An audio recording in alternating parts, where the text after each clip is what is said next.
Сәлеметсіңдер ме, оқушылар? Бүгінгі сабақтың тақырыбы тауды мекендейтін аң-құс. Өткен сабақтағы жаңа сөздерді еске түсірейік.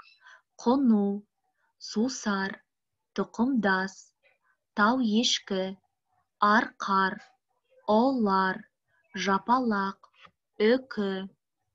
Жазылым тапсырмасы 8-ші тапсырма 71-ші бет. Көп нүктенің орнына тиісті қосымшаны жаз.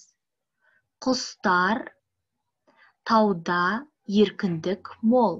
Берілген қосымшалар қа, ға, ге. Олар, ның, тыңдың. Бір қосымшаны таңдап аламыз. Орман ішінде қорек етіп шоқитыны көп. Жартастар, де, ға, да. Үш қосымшаның біреуін, дұрыс қосымшаны жалғап жазамыз. Жартастар, оларлар айқайлайды. Таңертеңнен кешке дейін альпы, ұзақ қарғалар, и, қарқылдап жүреді.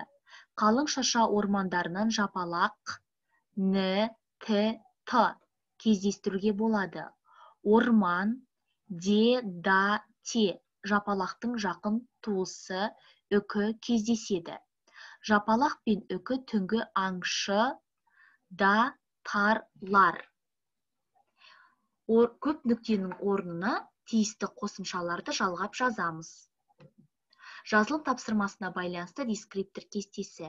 Әр сөйлемге тиісті қосымшаны дұрыс жалғап жазады 7 ұпай, сөйлемдерді сауатты жазады 3 ұпай. Сабақ аяқталды. Сау болыңдар, оқушылар.